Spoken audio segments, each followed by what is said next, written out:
जी, क्या ज्ञापन है आज आपका? देखिए, जिस प्रकार से वर्तमान में सिनारियो चल रहा है, अति वर्षा हो रही है और तमाम प्रकार से किसानों के ऊपर मुसीबतें आ रही हैं और बहुत सी ऐसी कंपनियां जो अपना माल बना के बेचती हैं, परंतु उसका रिजल्ट अगर सही नहीं मिलता है तो किसान की फसल नष्ट हो जाती है। और फसल नष्ट होने का पूरा ठीक रहा सिर्फ विक्रेता के ऊपर फोड़ा जा रहा है। एक बात, दूसरी बहुत महत्वपूर्ण बात जो है जिले भर में चल रहा है आजकल कि जो खाद विक्रेता है या बीज विक्रेता है उसकी श्रेणी आतंकी से कर दी गई है। पिछले दिनों एक दुकानदार के ऊपर रात में 12 बजे के लगभग कार्रवाई की गई कि वो भाग ना जाए, जबकि ऐसी कोई स्थिति नहीं थी। उसको आतंकी जैसे ट्रीट किया जा रहा है, जब वो वैधानिक तरीके से कार्रवाई नहीं की जा रही है। और किसी भी विक्रेता को जो कि लाइसेंसदारी विक्रेता है, शासन ने उसको अनुमति दी है कि साहब अपना आप काम करिए यहाँ आके, परंतु लाइसेंसशुदा आदमी के साथ में उसको बोलने का मौका नहीं था। कोई व्यक्ति एक झूठी शिकायत करता है, पुलिस और कृषि विभाग आके उसकी दुकान सील करती है, उसके ऊपर FIR करती है, उसका लाइसेंस निरस्त कर देता है। तीसरी बहुत महत्वपूर्ण बात, यदि आप उसका लाइसेंस निरस्त कर रहे हो तो उसको पहले बोलने का मौका दो, अपनी बात रखने का मौका तो दीजिए आप, पर वो नहीं कर रहा। उसके दस्तावेज भी नहीं देख रहा, परंतु बिना किसी के कुछ भी कर रहे हैं। किसी ने शिकायत की, कोई भी कृषि वैज्ञानिक जाता है खेत पे, वो पौधा पकड़ता है और बोलता साहब ये बीज गड़बड़ है। तो क्या कृषि वैज्ञानिक इतना अंतर्यामी हो गया है तो लैब की आवश्यकता नहीं है? भाई वो पकड़ के बता रहा है कि ये बीज गड़बड़ है। तो पूरी हमें नहीं कह रहे कि साहब आप गलतों को बचाने का प्रयास नहीं हमारा ये कहना है कि जो विधि के अनुसार कार्रवाई है वो करिए। किसी को फांसी पर टांगने के पहले उसको बोलने का मौका दीजिए, आप अपनी बात रखने दीजिए। तीसरी बहुत महत्वपूर्ण बात, खाद की कमी है। यहाँ मध्य प्रदेश में 80-20 का रेशो चल रहा है कि भाई 80% सोसाइटीज में जाएगा और 20% प्राइवेट सेक्टर में जाएगा।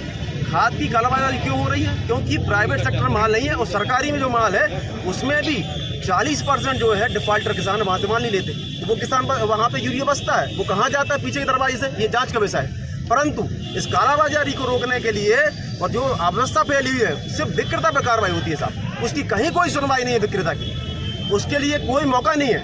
अभी एक हमारे बहुत उच्च अधिकारी से बात थी, उन्होंने कहा साहब हमारी मजबूरी है, हमारे ऊपर प्रेशर है, हम तो विक्रेता के ऊपर कार्रवाई करेंगे, आप जाके कोर्ट में न पड़िए, आप अपनी बात कोर्ट में रखिए। हमने कहा श्रीमान जी हम अपनी बात अगर कोर्ट में रखेंगे तो 2 साल निकल जाएंगे, 3 साल निकल जाएंगे, तो क्या उसके बीवी बच्चे रोड पे आ जाएंगे? आपने दुकान सील कर दी, या क्या तरीका है सही आपका?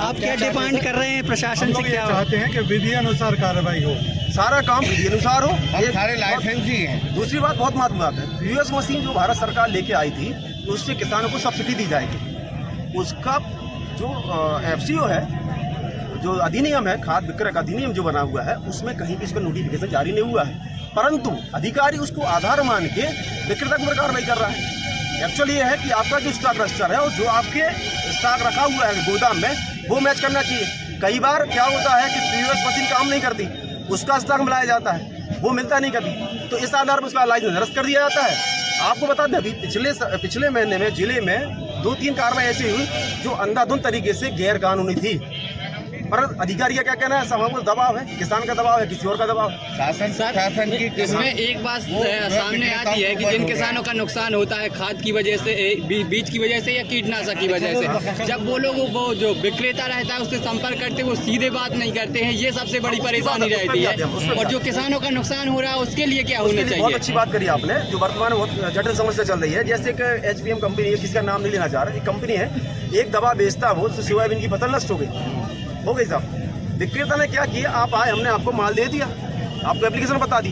यदि दवा रिएक्ट कर रही है तो उसकी रिस्पांसिबिलिटी किसकी है? जिम्मेदारी किसकी है? बनाने वाले की, बेचने वाले की? बनाने वाले की ना। वही दवाई बेचते हैं। दूसरी बात, जो हमें बताया गया है ये दवाई देना है, हमने वही दवाई दी ना, परंतु जो अधिकारी है वो कहते साहब ये फसल नष्ट हो चुकी है, इसका मुआवजा कौन देगा? विक्रेता देगा। क्यों देगा? इसके लिए उसका बीमा है और आपके फसल बीमा हुआ है, 700 की जांच कराए, और जो जिम्मेवार व्यक्ति उससे कराया जाए। अगर विक्रेता जिम्मेवार, विक्रेता के ऊपर डालो आप। यदि कंपनी जिम्मेवार तो कंपनी को पार्टी बना। होता क्या है कि विक्रेता के ऊपर FIR कर दी जाती है, कंपनी को फ्री छोड़ दिया जाता है। रैली में एक केस ऐसे हुआ अभय कुमार जैन का, उसमें क्या हुआ कि साहब एक दवा काम नहीं की तो कंपनी ने प्रेशर बनाया विभाग पे कि साहब आप तो मुआवजा बंटवाओ इससे, और जब उसने मुआवजा बांटने से मना कर दिया तो उसका लाइसेंस निरस्त कर दिया, उसके ऊपर FIR कर दी। जबकि दवाई जो है निर्माता कंपनी जिम्मेवारी जिसने बनाई थी, और उसको बचाया जा रहा है। ऐसी कंपनियों के खिलाफ विक्रेताओं को इकट्ठा होना चाहिए ना, कंपनियों के खिलाफ। इसलिए तो आए हैं। ज्ञापन में क्या लिखा? अभी बंडा में एक और महत्वपूर्ण बात है, बंडा की बात भी बता दे रहा आपको, बता रहा आपको, वही वाली दवाई की बात कर रहा हूं। बात यह है कि यदि निर्माता कंपनी जिम्मेवार है तो उसको भी पार्टी बनाओ साथ में। उसमें भी कार्रवाई करो। कि सब अकेला विक्रेता है, आप आए चालू। अच्छा, एक चीज़ और हो गई आजकल, आपके घर में कोई घुस सकता है आपसे बिना पूछे? घुस सकता है कोई? हमारे पास रात को 10 बजे आते हैं आप, पुलिस आ रही है, तहसीलदार आ रहे हैं और सब 4 लोग आ रहे हैं और अन्य लोग आ रहे हैं साहब, अंदर घुस रहे हैं अंदर और घुस के हमारे सब चीज़ें देख रहे हैं। आपको अधिकार किसने दिया? आप विधिवत आइए ना, सुबह 10 से 6 के बीच में आइए, रात को 9 बजे 12 बजे आने का अधिकार है क्या शासन को? विक्रेता है कौन? आतंकी है विक्रेता क्या? हम टैक्स दे रहे, सारी चीजें कर रहे हैं और क्या अभी तक हरित क्रांति कैसे होगी? क्या वो आपकी प्रमुख मांग क्या है? प्रमुख मांगे ये है सबसे बड़ी बात कि जो भी कार्रवाई करें विधिवत करें। हम इसका विरोध नहीं कर रहे, वो जो गलत है उसको आप बिल्कुल प्रॉपर सजा दें, परंतु बोलने का मौका दीजिए, हमें अपने डॉक्यूमेंट तो दिखाने दीजिए, वो दिखाइए। तीसरी बात, जो मुआवजा आप बार बार कह रहे हो, वो किस न्यायालय ने तय कर दिया विभाग के लिए? किस एजेंसी ने तय कर दिया कि इनको 1 एकड़ पे देना, इनको 20 एकड़ पे देना, कितने पैसे देना? ये विक्रेता के ऊपर दबाव क्यों?